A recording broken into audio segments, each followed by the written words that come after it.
Actualmente, Leandro es gerente de Sistema Chacras Apresid y asesor de empresas agropecuarias con sistemas de producción agrícolas y agrícolas ganaderos. Queda con ustedes entonces Leandro Ventroni para presentar entonces la conferencia Sistema Chacras, la ciencia, ¿le da a los productores lo que ellos necesitan? Adelante, por favor. Bueno, muchas gracias. En primer medida le agradezco por quedarse hasta esta hora y la verdad que es un honor presentar a esta persona. Tony Fisher es australiano, se recibió de ingeniero agrónomo y hizo su maestría en la Universidad de Melbourne y realizó su doctorado en Fisiología Vegetal en la Universidad de California. Actualmente es miembro del programa de investigación de trigo, es investigador honorario del CSIRO, que es la Agencia Federal de Investigación Científica en Australia, y coordinador de la Fundación Cromford. Tony, durante su carrera, participó en varias instituciones de conocimiento. Una de las que trabajó muchísimo tiempo fue en el CIMMYT, en el Centro Internacional de Mejoramiento de Trigo y Maíz. Participó en importantes revistas como Crop Science, entre otras. Es autor de más de 100 publicaciones en revistas con referato. Participó de cuantiosos congresos como disertantes, como lo es hoy, y actualmente es coautor de uno de los libros que después seguramente va a presentar, en el cual habla de rendimiento de cultivo y seguridad mundial alimentaria. Y el libro arranca con una pregunta que es: ¿puede el incremento de la productividad de los cultivos seguir alimentando al mundo? Principalmente, más allá de todo lo que nombramos de Tony, uno lo caracteriza ya que es muy apasionado por su trabajo y lo demuestra. Ayer tuvimos también una conferencia de él en un encuentro de chacras y realmente dejó demostrado su pasión. Y otra cosa que lo distingue, más allá de la parte de ser científico, es que participa siempre en programas de investigación en países de desarrollo. Creo que le da un plus muy importante. Así que, Tony, todo tuyo la presentación.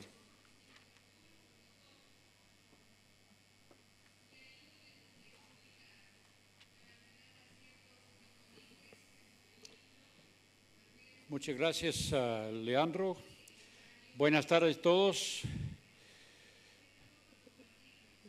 Primero, quiero dar las gracias a Apresid por invitarme a este congreso tan importante y voy a pedir sus disculpas acerca del español. Me parece que es más rápido hablar en un mal español que en mi inglés australiano, que no van a entender. Ahí está el tema, un tema un poco difícil que me dieron los de Apresid, pero vamos a ver cómo sale.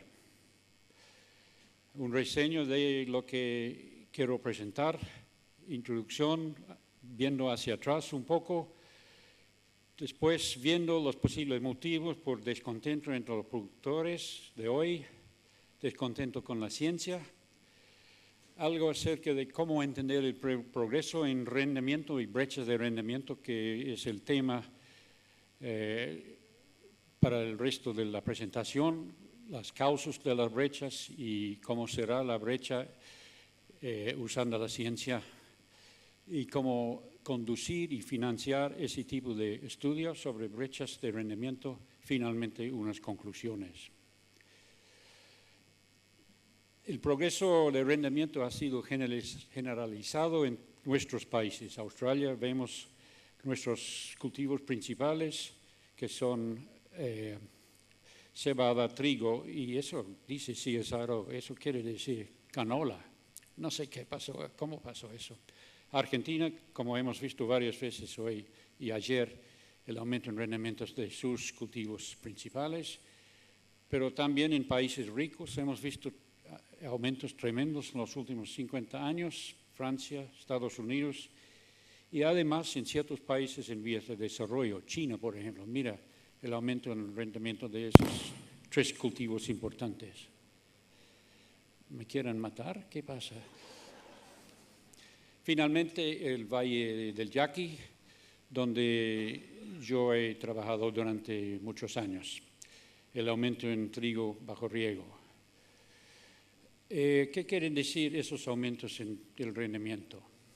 Son, como dice ahí, el resultado de ciencia, nuevas tecnologías, especialmente mejoramiento y agronomía. Y a veces en ciertos países como China, cambios en la política han sido importantes, acompañados por mayor productividad de factores y mejor eficiencia en el uso de los recursos naturales. Y últimamente lo que ha pasado es que han alimentado al mundo con más comida por persona sin mucho aumento en la superficie cultivada. Ahí, eso se ve en la gráfica, el aumento en población y rendimiento están más o menos juntos y el aumento en área de cultivos, todos los cultivos, ha subido muy poco, llegando a 1.4 mil millones de hectáreas.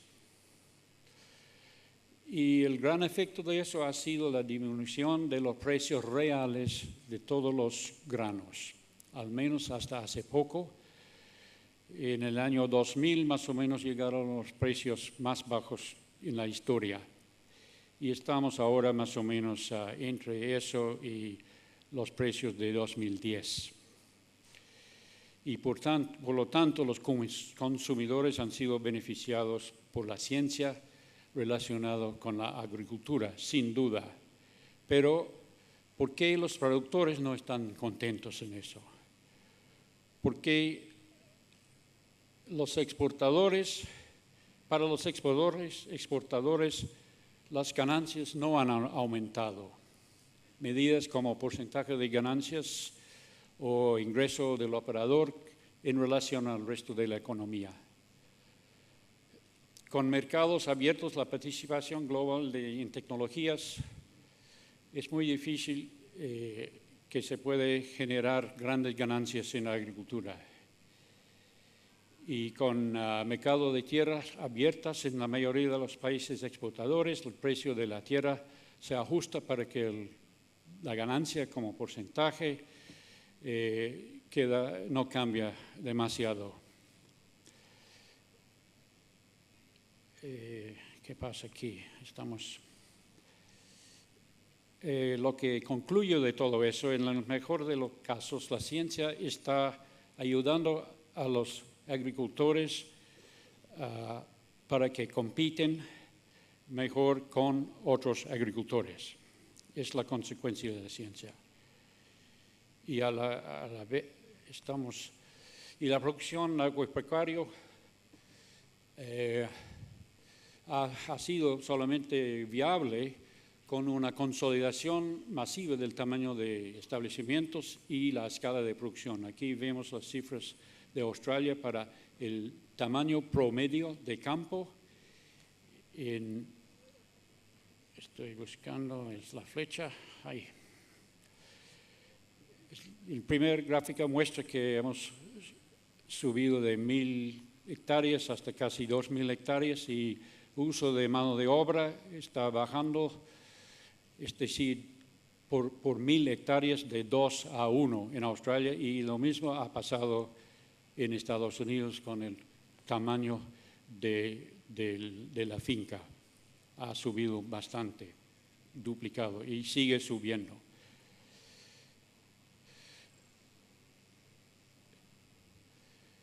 Y hay varias otras cosas negativas para los productores en ese progreso que hemos visto en rendimiento.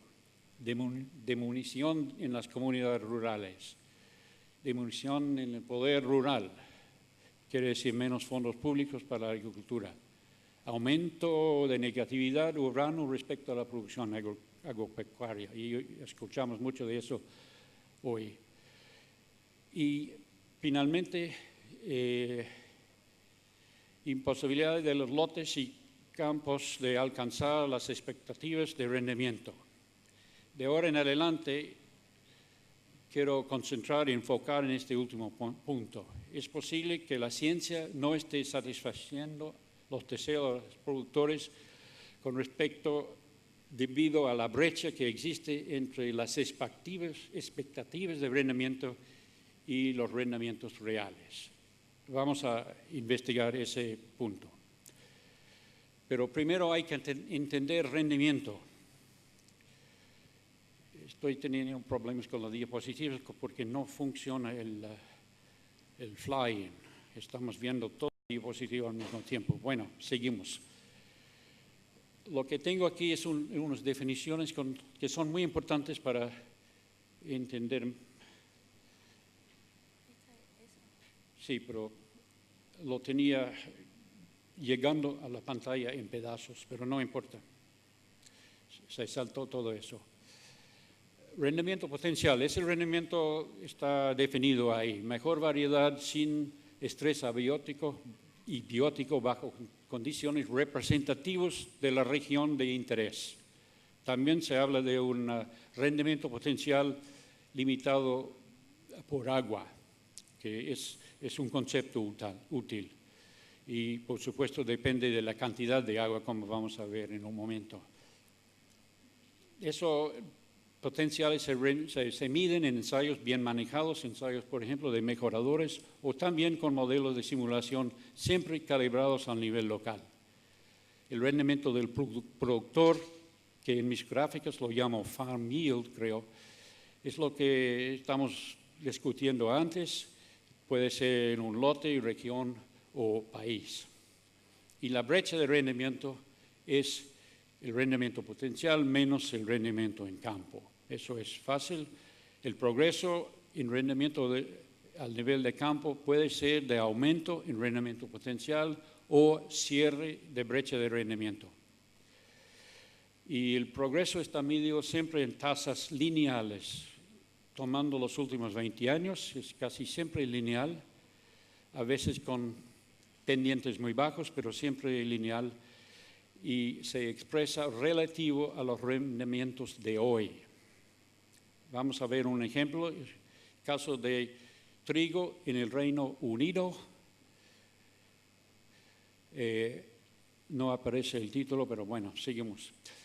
Es un ambiente de secano muy favorable. Primero, abajo en rojo vemos el rendimiento del productor, cómo va cambiando eso en los últimos 20 años para llegar a un rendimiento de 8 toneladas y una tasa de crecimiento de 0.4%.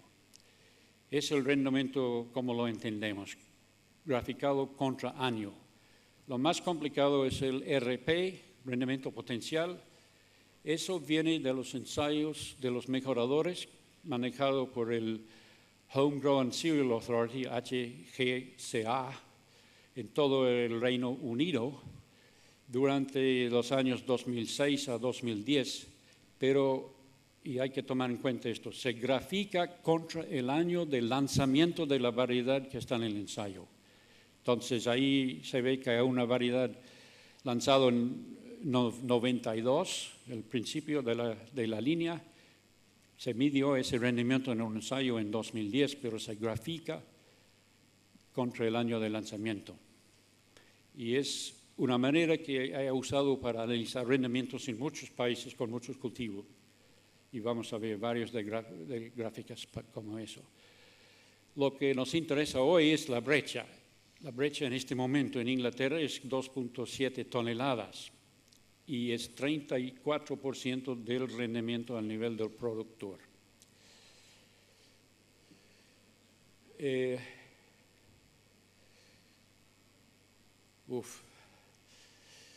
Esa versión de la presentación no es lo que esperaba. Bueno, antes de pasar a discutir más las brechas, voy a discutir brevemente el progreso que hemos visto en rendimiento potencial, porque eso también puede ser motivo de preocupación para los agricultores, los productores. Tranquilo que se ve acá mal, pero en la pantalla grande se ve bien. La gente lo Sí, pero saltó 2 diapositivas.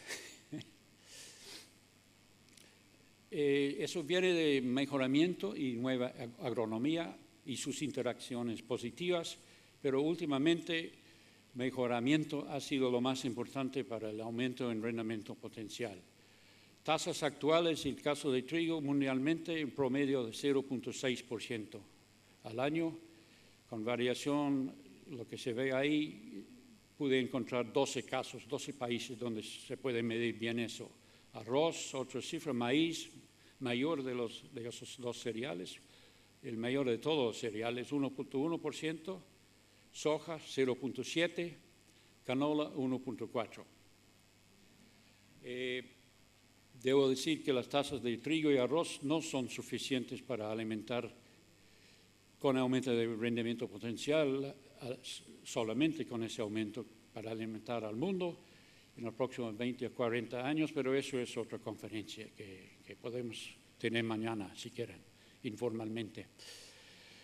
Es posible que esas tasas de aumento son inferiores a los reclamos de los mejoradores en los sistemas de mejoramiento que cada vez están en manos privatizados, porque hay mucha propaganda acerca de rendimientos de nuevas variedades. Y ese puede ser razón por descontento de los agricultores. Y yo diría que eso no es razón por descontento con la ciencia. Este progreso lento y el costo cada vez más elevado de las variedades nuevas pueden causarles frustración al productor. Sin embargo, no se trata de mala ciencia, quizás se trata de un modelo comercial deficiente para la sociedad, pero eso también es tema para otra conferencia en otro día. Bueno, pasamos a lo que el tema principal de la presentación, las brechas. Son motivo de preocupación. ¿Cuántas son las brechas? Ahí hay un resumen de trigo a través del mundo, más o menos 50%, un promedio, y varía entre esos 12 casos de 26 a 69. Arroz, maíz, mucho mayor, porque en el promedio está incluido África, donde las brechas son altísimas. Soja, en las tres principales zonas de producción, China, América Latina y Estados Unidos, están muy estrechas las brechas, 30%. Y concuerda eso un poco con la presentación de Juan Pablo Monzón ayer, aunque lo calculamos en una forma levemente distinta.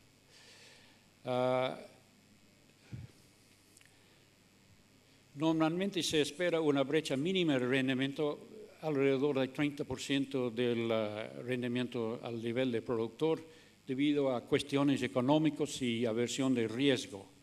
Brechas más grandes debieran ser explotables por los productores que desean obtener ganancias máximas. Vemos algunos ejemplos. Brecha promedio del trigo en el Reino Unido, 34, ya lo vimos. Brecha promedio de soja en Iowa, 36.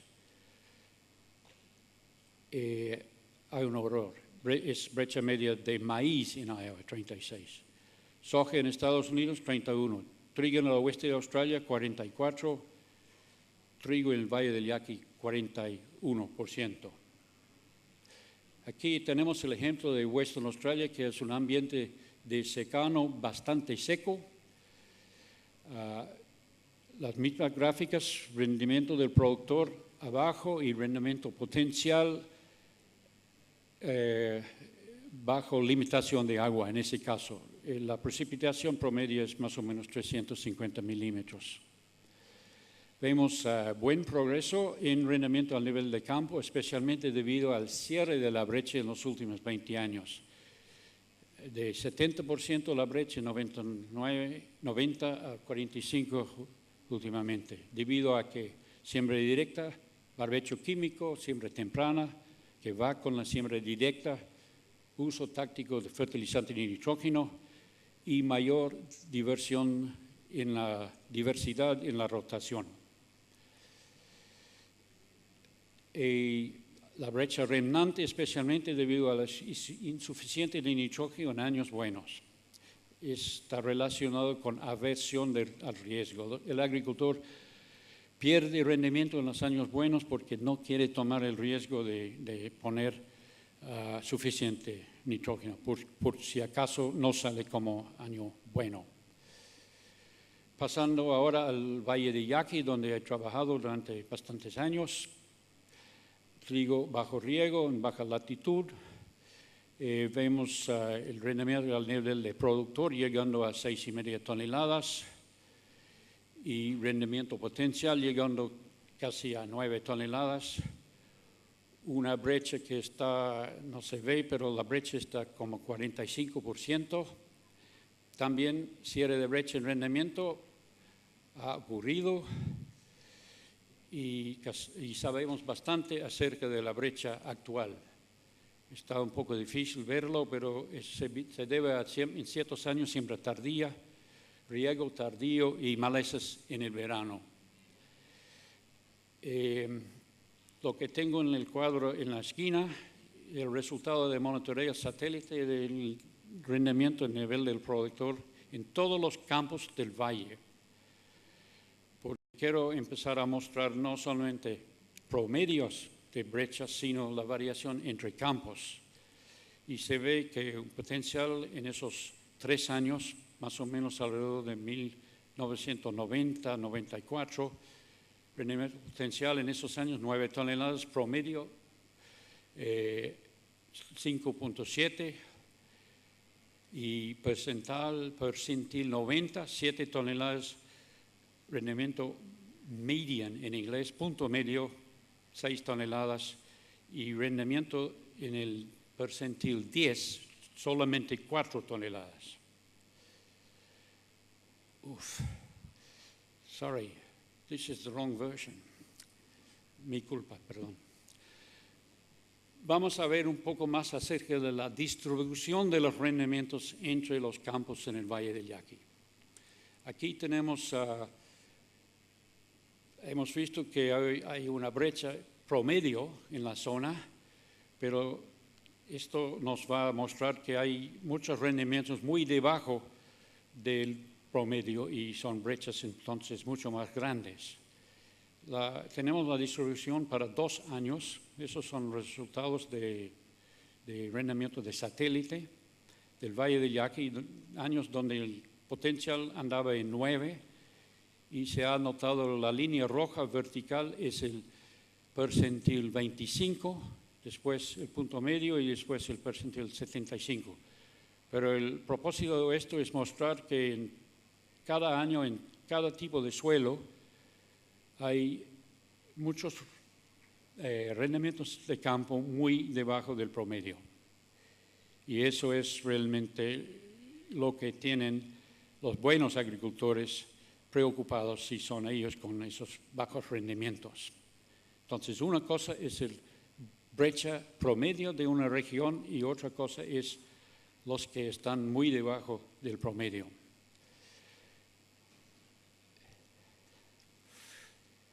Estamos pasando a otra manera de ver ese problema de rendimiento en campo. Un caso que viene de Australia, donde hemos graficado los rendimientos de los campos como cruces, y eso es una representación, no son datos actuales, pero son parecidos a datos actuales,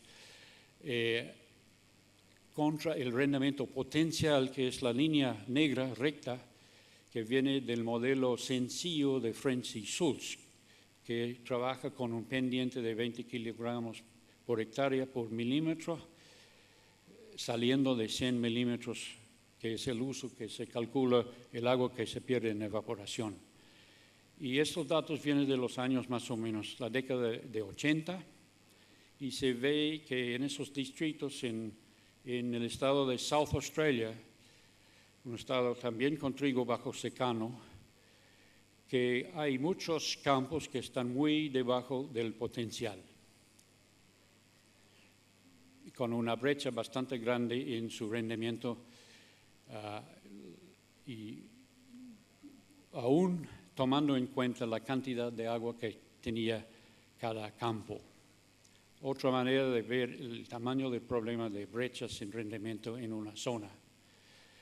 Últimamente hemos pasado de este modelo sencillo de French y Schultz al uso de un modelo APSIM de simulación en un proyecto que se llama Yield Profit, pero no hay tiempo para explicarlo ahora, pero eso mejora todavía el cálculo de la brecha entre el campo del agricultor y lo que debe haber conseguido con la cantidad de agua que cayó en el año de interés. Ok, pasamos ahora a la cuestión de ciencia y el cierre de la brecha de rendimiento. Y es probable que los científicos en muchos lugares, en mi país especialmente, no han prestado suficiente atención a las brechas de rendimiento, especialmente las grandes brechas que se pueden encontrar en ciertas regiones y en ciertos años cuando se conoce bien cuánto fue el rendimiento potencial. Hay varias causas de estas brechas. Hay 3 grupos. Aquí hay 4, pero realmente hay 3. Uno es que el agricultor no ha adoptado las mejores tecnologías por razones de economía, riesgo, falta de conocimiento. Segundo caso es adopción, pero no la está manejando muy bien. Y tercer caso, lo de más interés, que ha adoptado las tecnologías según el agricultor, pero por cuestiones de mala suerte, es decir, mal tiempo, cosas como heladas y granizadas, o por la falta de función bien de la nueva tecnología, no ha podido alcanzar el rendimiento deseado o el rendimiento que se espera. En los primeros 2 casos, la comunicación y extensión y capacitación puede tener un papel en la causa de la brecha, pero sin duda la ciencia también está metida o la falta de ciencia inadecuada, juega un papel muy importante, especialmente en el caso de las últimas brechas, últimas causas de las brechas. A ver un poco más acerca de estas brechas. Cuando puede haber brechas debido a limitación del suelo que son muy difíciles de manejar, inclusive de reconocer. Estoy hablando de restricciones en el subsuelo, como ustedes con la tosca, que limitan la profundidad radicular, acidez, salinidad, toxicidades. También puede haber limitaciones a bióticos manejables del suelo, estructura del suelo, en inglés no wetting, esos son suelos que no se mojen realmente, es la palabra que yo prefiero usar. Deficiencias de macroelementos, de microelementos, salinidad, acidez, toxicidad. Finalmente, los estreses bióticos manejables, enfermedades de arriba, de follaje, enfermedades de insectos, nematodos en el suelo y malezas. ¿Qué papel tiene la ciencia en ayudar con estas limitaciones de rendimientos que generan las brechas? Muchas veces hasta las limitaciones inesperadas de mala suerte, de mal tiempo, pueden ser objetivo de investigación. Por ejemplo, vuelco por tormentas. Es un blanco de mejoramiento en el caso de muchos cultivos y se ha avanzado la resistencia al vuelco en trigo, por lo menos, grandes avances en los últimos 50 años. Daños por heladas. Ese es mucho más difícil para el mejoramiento, pero están en este momento en Australia un programa bien fuerte sobre ese problema y hay variación genética que puede, dentro de 10, 15 años, llegar al agricultor y ayudarle un poco con heladas al momento de floración. Siembra tardía forzada por cuestiones de tiempo. Puede haber variedades mejor adaptadas a eso. Daños por olas de calor. Todavía los mejoradores no están enfocando en eso, pero yo creo que en el futuro, con cambio de clima, van a empezar a mirarlo. Daños por olas de falta de agua en zonas húmedas, por ejemplo en soja, eso es ya objetivo de mejoramiento en Estados Unidos. Y las investigaciones, la ciencia ha hecho mucho para contrarrestar los estreses abióticos manejables en el suelo.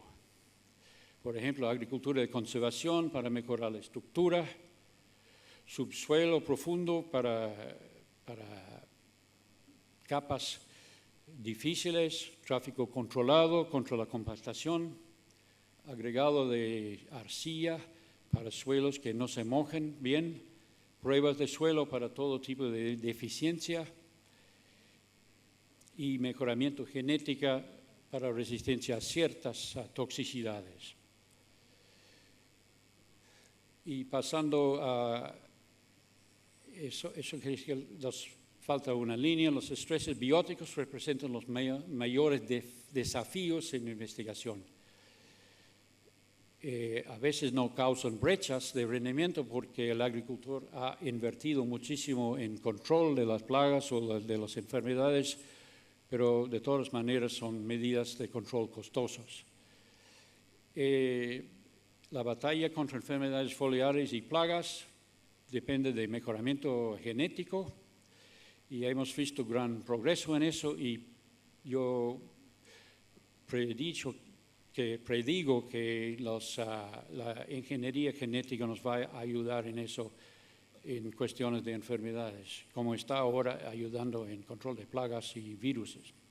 Pesticidas, pero progreso limitado debido al aumento de resistencia en los organismos bióticos, malezas o enfermedades. Se requieren, por supuesto, sistemas de manejo integral de plagas, incluyendo rotaciones de los cultivos donde las esporas de las enfermedades no se transportan distancias cortas. Ayuda muchísimo a rotación.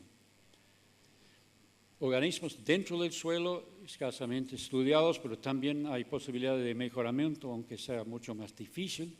De nuevo, ingeniería genética está ayudando, por ejemplo, el caso de gusano de raíz en maíz en Estados Unidos. Pesticidas en semilla, también hemos visto progreso, pero resistencia de la plaga es inevitable. Se requiere también manejo integral de plagas, incluyendo especialmente la rotación de cultivos. Y pasando ahora finalmente de las causas de las brechas a las malezas, que desde mi punto de vista australiano es el mayor costo y la peor amenaza de todos, especialmente malezas resistentes. Casi todos los herbicidas parecen tener una vida limitada debido a resistencia. Solo el manejo integrado puede controlar ese problema. Y el manejo integrado hay una presentación por otro australiano mañana, creo, Chris Preston, y él seguramente va a tocar en una forma muy detallada esas maneras de controlar el manejo, las herramientas en el manejo integrado de malezas. Y ahí hay una lista de las que pueden leer ustedes, porque Chris lo va a tocar mañana. Hay muchos y tenemos que aprovechar de todos porque el problema es muy serio. Pasando ahora a la última parte, ¿cómo se debe conducir y financiar los estudios de brecha de rendimiento? Muchas veces el productor es parte de la investigación. Sin embargo, muchas de esas limitaciones también requieren expertos. Por ejemplo, un productor australiano inventó un destructor de semillas, se llama Harrington, no Harrison, para ayudar en el control de lolium resistente a herbicidas. Y al mismo tiempo, en un caso, un agricultor, al mismo tiempo los científicos de Monsanto están trabajando con herbicidas basados en RNA para atacar esas mismas malezas. Demuestra el rango de ciencia que se puede traer a solucionar los problemas y que se debe aprovechar si es factible. Entonces, quién hace la investigación y dónde lo hace depende de muchas cosas. Hablando de las brechas de nuevo, primero hay que priorizarles. Eso requiere estudios en campo para cuantificar los problemas y también requiere consideración de las posibilidades de llegar a una solución antes de empezar la investigación. El mejoramiento es con frecuencia el camino posible. Puede ser regional, nacional, público o privado. El sector privado le interesan más las regiones grandes y los objetivos grandes. Funciona bien, pero sin embargo en ciertos problemas que ocupan zonas más pequeñas son demasiado riesgosos para el sector privado y además puede amenazar a sus ganancias con la venta de pesticidas. Es una tarea para el mejoramiento público. Por ejemplo, la resistencia a helada en trigo, el sector privado nunca la va a tocar hasta que el sector público la ha encontrado y puesto en una línea útil para cruzamiento. Y también siempre necesitamos el sector público para comprobar las nuevas variedades que se están lanzando al mercado. Bajo ensayos como tenemos en Australia, también hay aquí en Argentina, independiente de los mejoradores.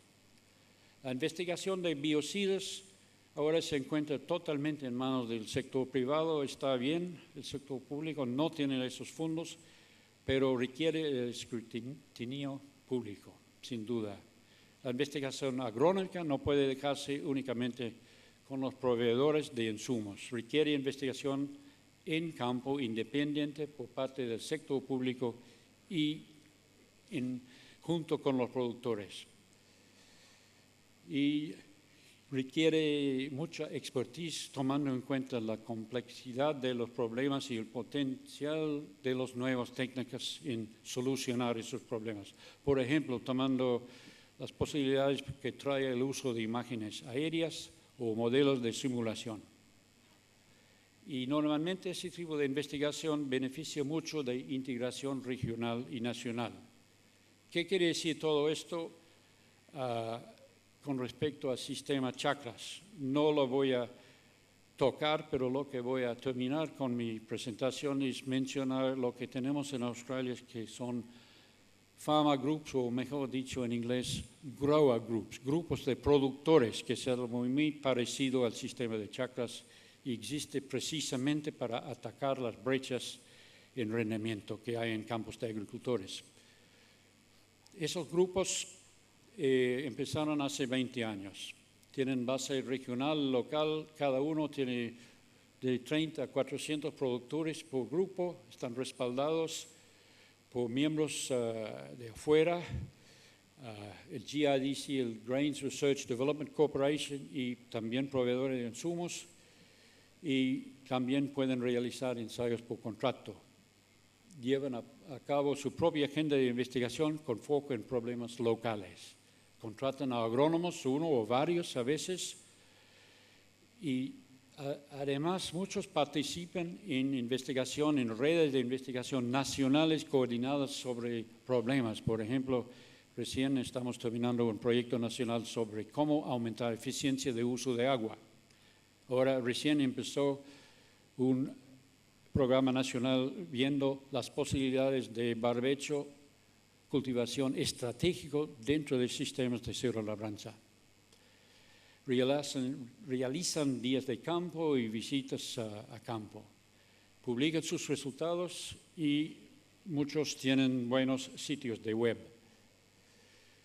Donde se quedan en el esquema de la financiamiento de investigación en Australia, aquí tenemos el cuadro completo. No tengo las cifras para toda La Plata, pero las empresas están apoyando la investigación más que todo el mejoramiento. Los productores a través de un impuesto que ellos mismos aprueban sobre la venta de sus productos, 1% más o menos, va al GRDC, es 67% del presupuesto del GRDC, el resto viene del gobierno federal. Ese monto el año pasado llegó a 178 millones. También a través de las regalías, los productores están pagando 70 millones a los mejoradores. Y además el gobierno federal está financiando algo a CSIRO y universidades independientemente de GRDC. Finalmente tenemos 6 estados en Australia que también tienen sus departamentos de agricultura y hay todavía bastante investigación en esos departamentos, aunque menos que antes. Y ahí están los grupos de productores, grupos que tienen su financiamiento de los productores y también del GRDC. La flecha debe ser un poco más gruesa, la flecha que viene del GRDC. Se habla de más o menos 10 a 20 millones de dólares. GRDC no me pude decir exactamente cuánto pasa a grupos de productores. Y algo más sobre el sistema en Australia. Las cifras en las primeras 2 líneas son interesantes para ustedes. El presupuesto total para investigación y desarrollo es 400 millones de dólares australianos, es casi igual que el dólar americano, 300% del valor bruto de granos. Ahí está la producción de granos, 44 millones de toneladas, 21,000 productores. Y GRDC es la entidad principal de financiamiento y coordinación de todo esto. ¿Y cómo lo coordina? GRDC controla la plata y así es su manera de coordinar, de asegurar que se trabaje en forma coordinada entre los estados, especialmente los estados, las universidades y CSIRO. Es la regla de oro. El que tiene el oro maneja. Y así podemos tener proyectos nacionales bien coordinados y sin duplicación. Y los productores tienen un papel muy importante en el manejo del GRDC, al nivel del cuerpo directivo y de 3 paneles regionales. Uno del norte, uno en el sur y otro en el oeste, y un panel nacional que tiene como 8, 10 miembros, la mayoría son agricultores. En el fondo de la diapositiva hay algo acerca de extensión que está en manos del GRDC y de los estados, y invertimos más o menos 200 millones.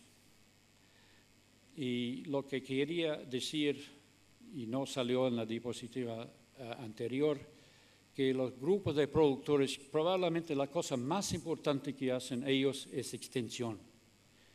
Entre el grupo, no son todos los productores que participen en la investigación, pero los otros hablan con los líderes, los productores líderes en la investigación, y así aprenden de las nuevas tecnologías. Se ha hecho una encuesta interesante que no apareció en la gráfica desgraciadamente, preguntando a un agricultor de dónde quiere tener su información, cuánto pagaría por información de un ensayo que está a 10 kilómetros de su campo, comparado con un ensayo que está a 200 kilómetros de su campo.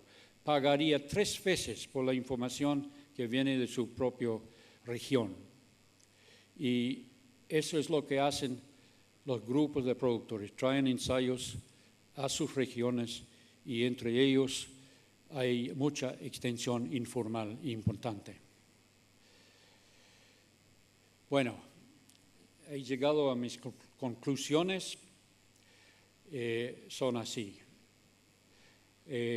Vimos que la productividad ha aumentado significativamente, sigue aumentándose, pero ha requerido ciertos ajustes dolorosos para los productores.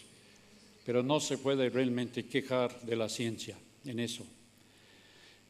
Gran parte de la investigación puede ser bastante remoto para los productores. Los intervalos, las demoras entre investigación y producto para el agricultor a veces son grandes, hasta 20 y 25 años en mejoramiento.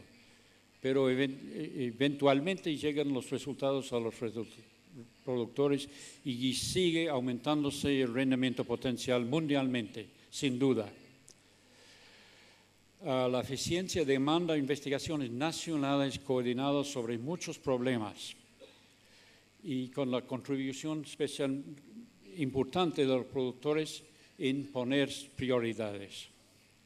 Las grandes brechas que hemos visto en algunos casos de rendimiento sugiere que hay debilidad en el sistema y eso quiere decir que debemos tener más investigaciones centradas en el campo, por lo menos en el caso de Australia, y lo estamos haciendo en una parte a través de esos grupos de productores. Es fundamental llevar esas investigaciones sobre brechas,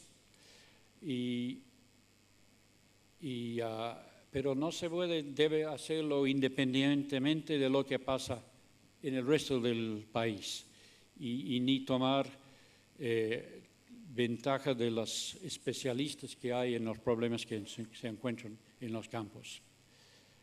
Y finalmente, la ciencia y los productores necesitan una voz unida y fuerte sobre la agricultura moderna ante la crítica desinformada de los medios urbanos, algo que escuchamos muy fuertemente hoy en la presentación de Julie Borlaug.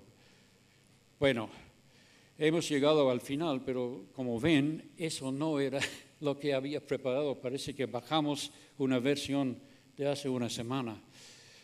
Lo que quería decir en el final es gracias a ustedes y gracias a dos personas que me ayudó mucho en el libro que mencioné varias veces, que aquí está, sobre rendimiento y seguridad alimenticia en el mundo. Los aumentos de rendimientos van a seguir a alimentar al mundo. Pregunta. El libro está acerca de eso y iba a poner en la diapositiva la dirección de web donde se puede ver el libro y bajarlo sin pagar nada, si quieren bajar 600 páginas. Bueno, eso es todo lo que tengo en mi presentación, pero mejor que pasamos a preguntas porque estoy un poco despisado en mi presentación y pido disculpas por eso. Bueno.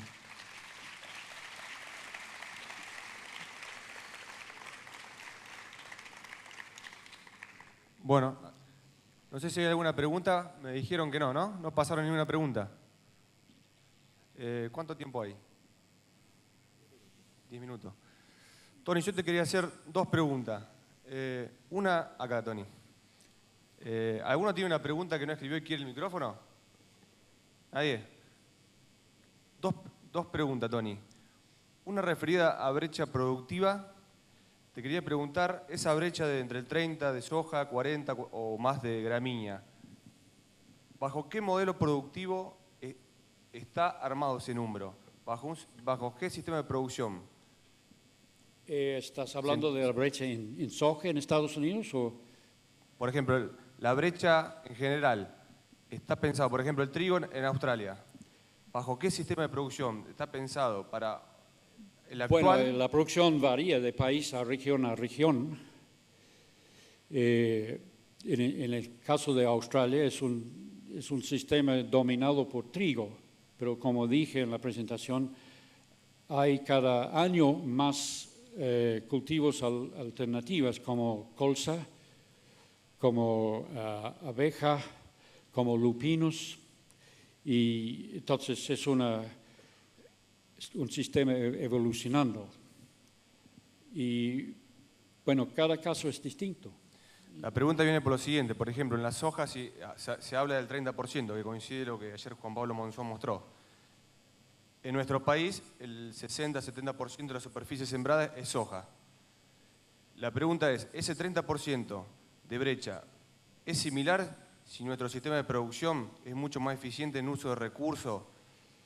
Si intensificamos nuestro sistema de producción, hacemos más cultivos, diversificamos nuestro cultivo, ¿la podemos achicar esa brecha? Sin duda. Sin duda, diversificando más las rotaciones se va a reducir la brecha. Por ejemplo, trigo después de colza rinde como 20% más de trigo después de trigo. Soja después de maíz rinde 10% más. Maíz después de soja rinde más. y realmente no entendemos por qué. Es un área de investigación que es muy deficiente todavía. Sin duda, pero para solucionar el problema de rotación, en muchos casos se necesita mejoramiento en los cultivos alternativos, porque no son costeables en Australia la mayoría de las leguminosas. Bajo rendimiento, muchas enfermedades y además mal mercado. Pero yo veo mucha oportunidad, especialmente en el sector público, porque a los privados no les interesa trabajar con nuevos cultivos, promover nuevos cultivos donde hay dependencia excesiva en un solo o dos cultivos. Sí, hay una pregunta de Luca. ¿Hay un micrófono para Luca o le acerca?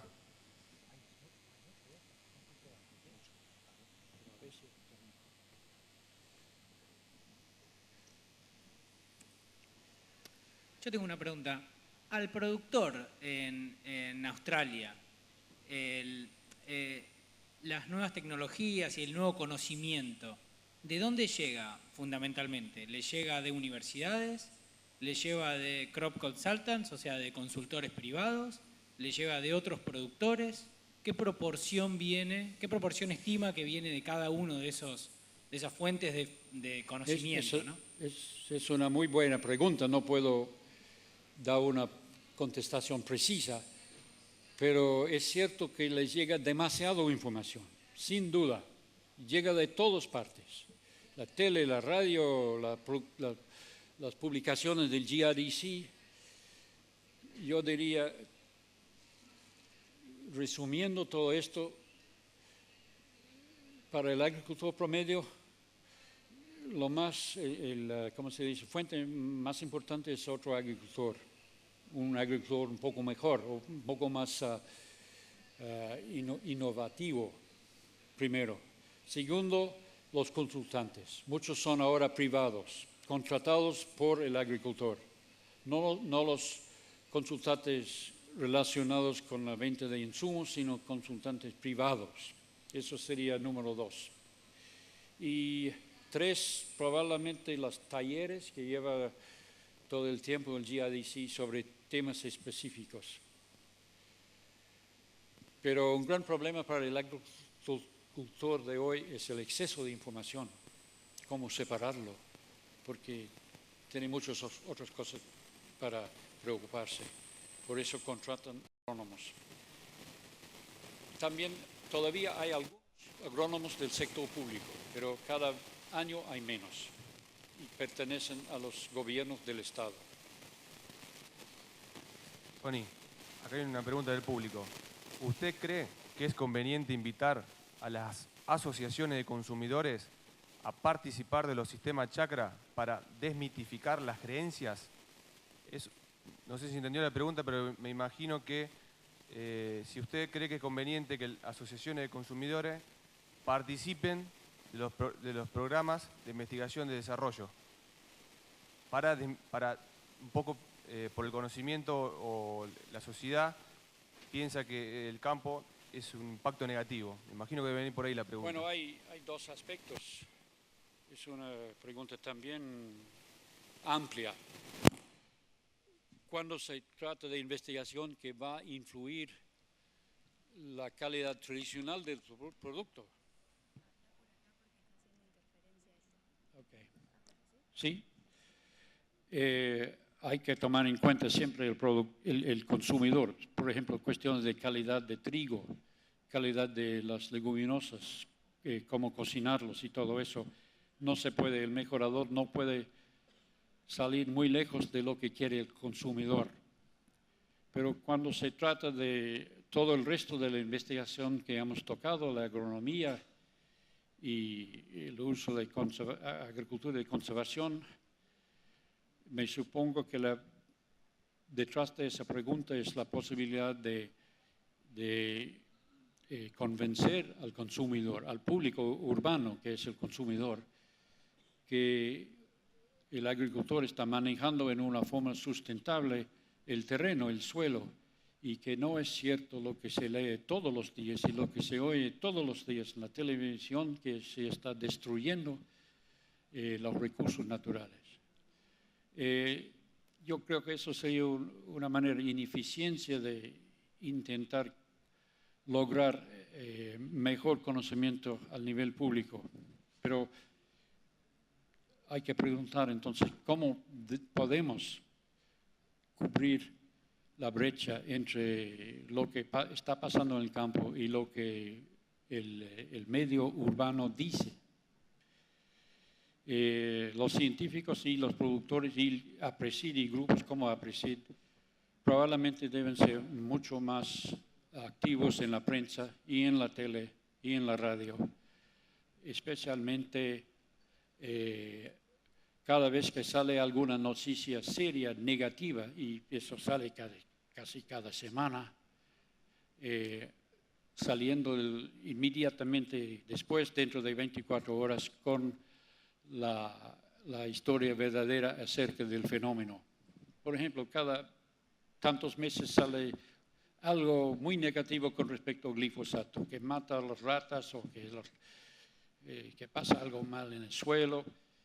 Todos estos informes han sido desprobados con la buena ciencia, pero han hecho mucho daño en la opinión pública antes de que salieran investigaciones negando esos reclamos.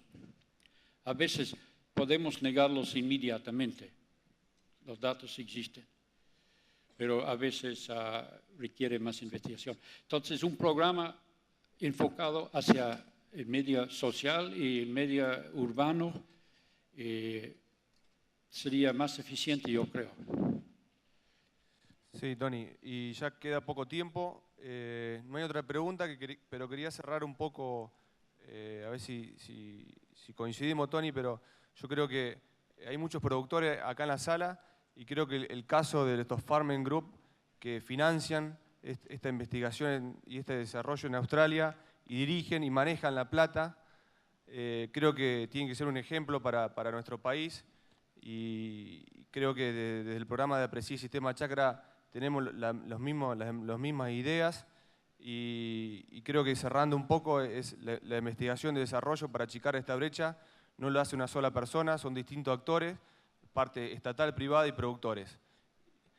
Así que, bueno, me parece que es un mensaje fuerte que se deja. No sé si querés decir las últimas palabras, Tony, y cerramos. Estamos terminando, ¿no? Sí. Bueno, voy a terminar diciendo que lo que yo veo aquí en APRESID es algo muy impresionante. Ojalá que vengan más australianos a ver lo que están haciendo ustedes, porque están en muchas cosas muy adelante de nosotros. Y les deseo mucha suerte con sus programas futuros. Y repito que hay que atacar la impresión que tiene la población urbana acerca de la agricultura y hay que atacarlo de frente. Muy bien, muchas gracias, Tony.